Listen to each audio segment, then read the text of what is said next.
do every day, Mum? What do I do?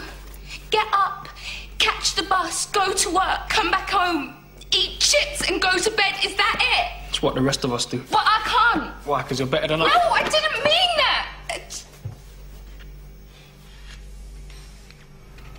But it was. It was a better life. And I don't mean all the travelling and seeing aliens and spaceships and things. That don't matter. The doctor showed me a better way of living your life. You know he showed you too. That you don't just give up. You don't just let things happen. You make a stand. You say no. You have the guts to do what's right when everyone else just runs away. This is today's flat Earth. The fact that we live in the cutting edge of human evolution. The cutting edge of how far humanity has come. Turning a planet of enormous beauty into a shithole ain't the cutting edge of human evolution.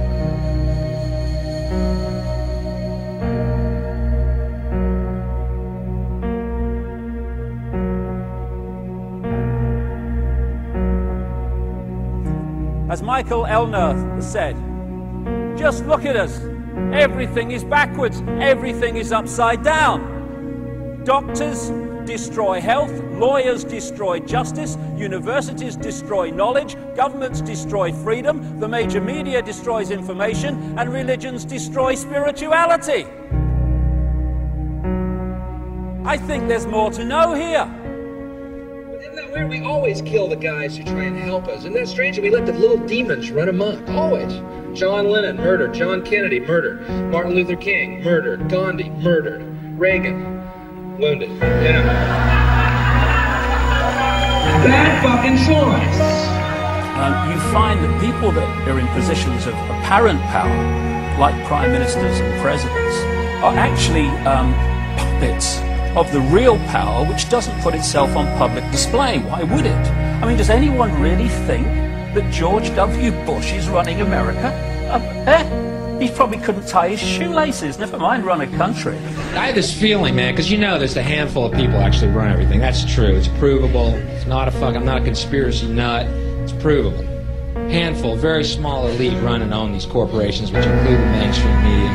I have this feeling who's ever elected president, like Clinton was, no matter what your promises you promise on the campaign trail, blah, blah, blah, when you win, you go into this smoky room with the 12 industrialist, capitalist scumfucks who got you in there, and you're in this smoky room, and this little film screen comes down, and a big guy in a cigar, roll the film.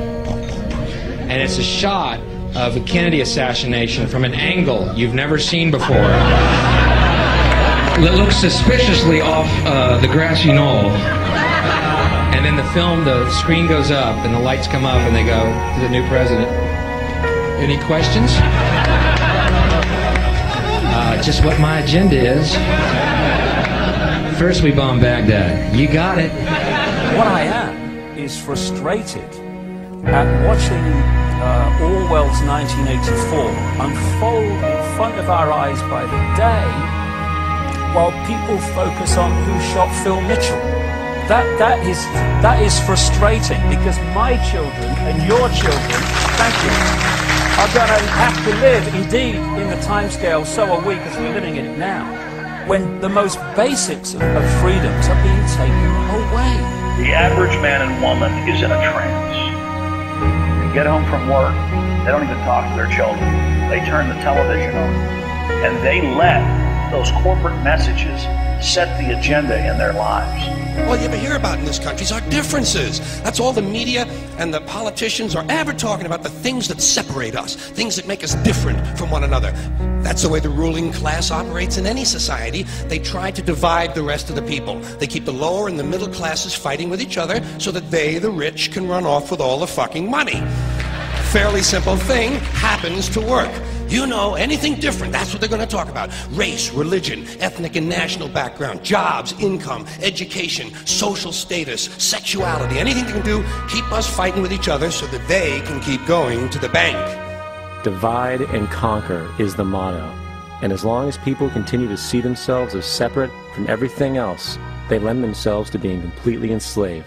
We've all seen vast herds or flocks of sheep controlled by a sheepdog and an authority figure called a shepherd. You imagine if just a significant number, not even half, of those sheep said, we're not going to succumb to fear of the sheepdog, and we are going to go our own way. And those sheep start going in their own way, they start expressing their uniqueness, and they stop acquiescing with the authority figure and succumbing to fear. Where's the power of the shepherd now? Where's the power of the sheepdog now? They have no power except in acquiescence by the mass of the sheep to the perceived power that they have. We need to start seeing humanity in these terms very, very quickly. I've seen these ants do great things. And year after year, they somehow manage to pick food for themselves and you. So who is the weaker species? Ants don't serve grasshoppers. It's you who need us.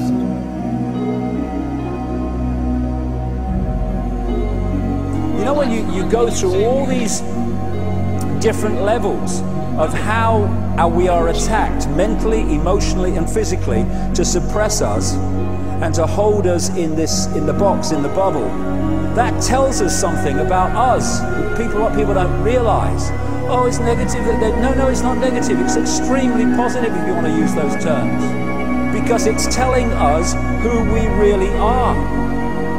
The level of suppression on multi-levels, in multi-ways, that they've had to go to and continue to go to hold us in servitude shows the potential of genius and magnificence that we really are. And that's our natural state. This is the difference between the power of our Creator and anything else, particularly evil. That you can go into a pitch black room full of evil, full of darkness, and light a little candle, and instantly that darkness flees. But you can't do the opposite. You can't go into a well-lit room full of truth and wisdom and righteousness and joy and health and harmony with the universal power. You can't take any amount of darkness and go into that well-lit room and have any effect whatsoever. That is the metaphor which I frequently think of when I think that I'm not empowered. It is the greatest lesson for me, and I think for everybody else, to know that we're on the winning side and that we're winning.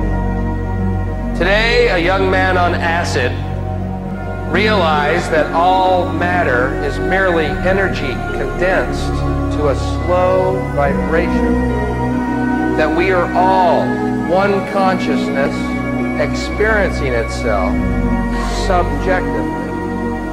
There is no such thing as death. Life is only a dream, and we are the imagination of ourselves. Here's Tom with the weather.